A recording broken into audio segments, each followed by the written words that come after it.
My girlfriend talks in her sleep. At first it was cute and hilarious to tell her what she said. It was harmless nonsense. The sky is falling, or we need to raise the ground. We talked the next day about if she remembered her dream, but she never did. I wish I knew what she meant by we need to raise the ground. Some context. Our nightly routine is for us to start out cuddling and then give up once it gets too hot.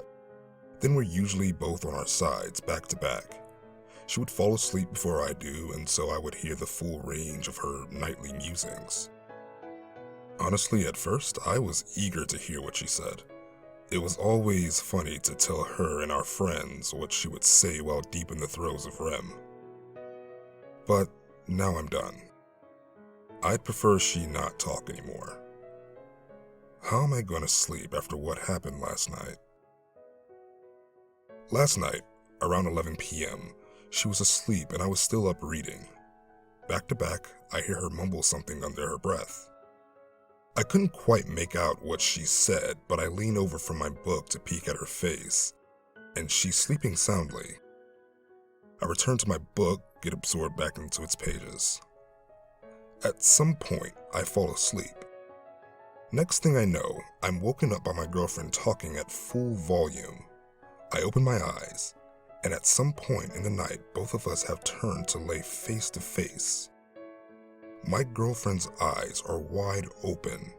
She is staring right at me, mere inches from my face. But her eyes are vacuous, like she's looking through me.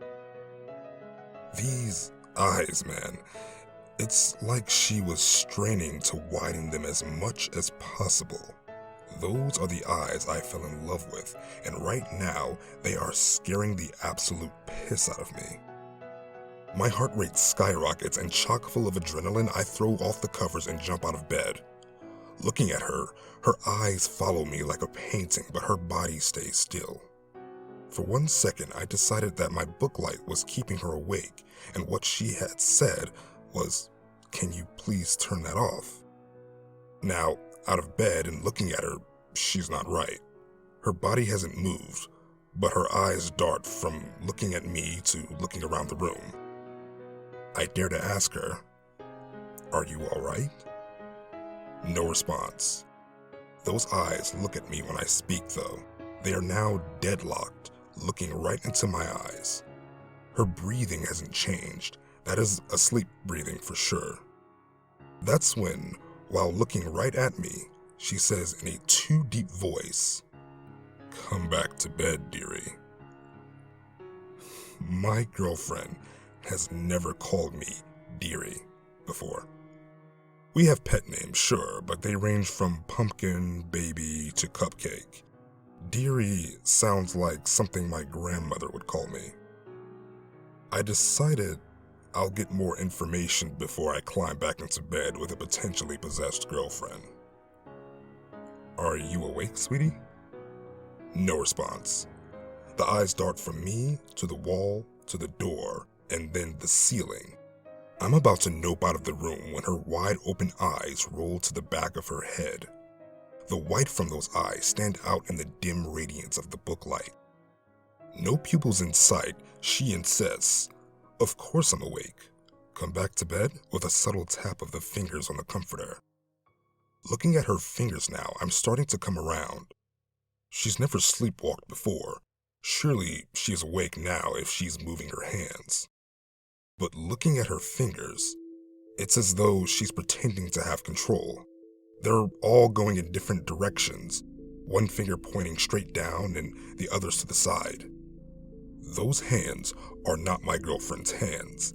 They're simulating normal movement as best they can, though. I say, "I'm going to get a drink of water, baby. Be right back. Can I get you anything?"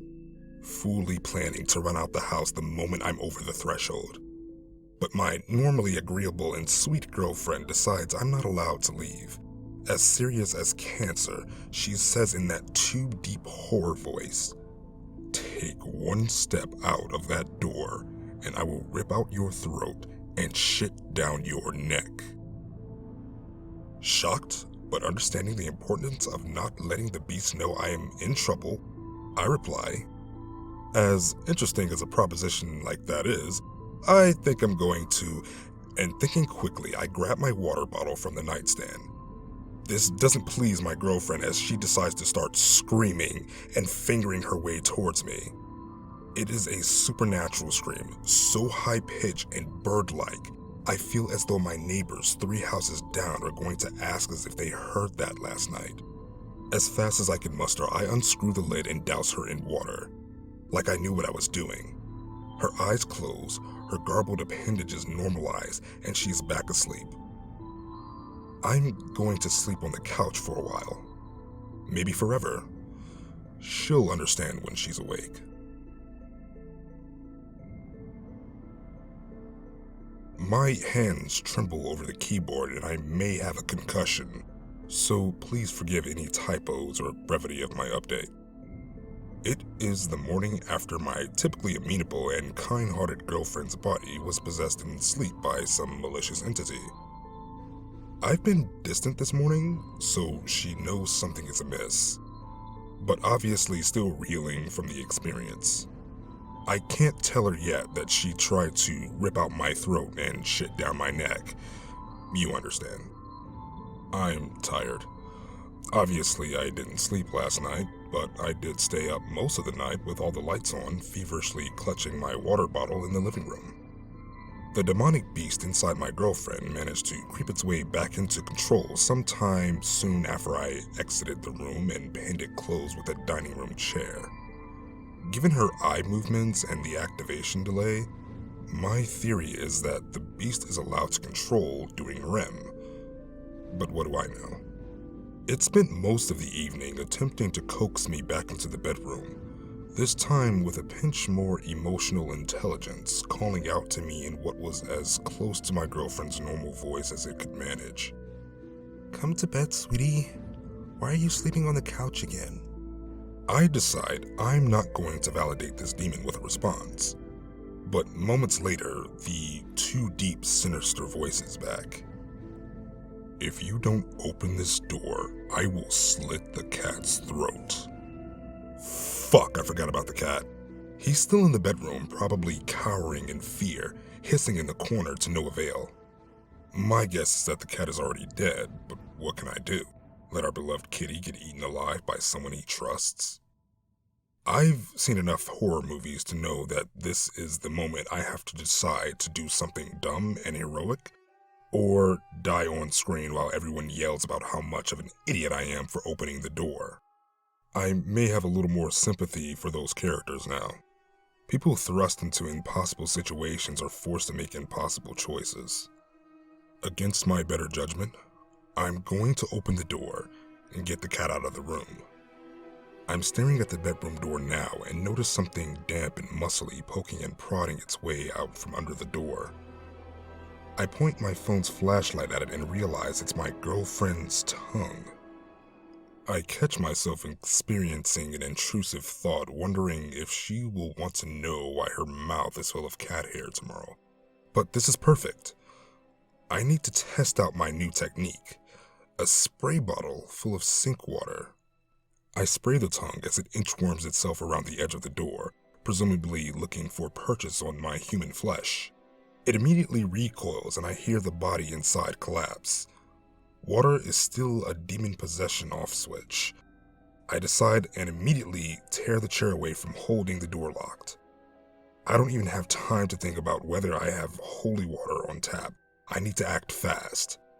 Attempting to open the door now, my significant other's unconscious body is blocking me from entering. It requires quite a bit of force to slide her ragdoll body behind the door so I can squeeze through. Trying not to look too closely at her, I realize now that she is sweating a black, oily substance and the bed and floor are totally drenched. I realize the reason it was so difficult to open the door, the demon sweat is sticky. She may be stuck to the ground. Carefully avoiding stepping in the demon's superglue, I'm now inside the bedroom. To my dismay, I don't see the cat right away. It makes sense. Frightened as hell, it must have crawled and hid under the bed. Yikes. I've got to persuade it out from under there now. but that will mean I need to get down on my belly and reach under the bed.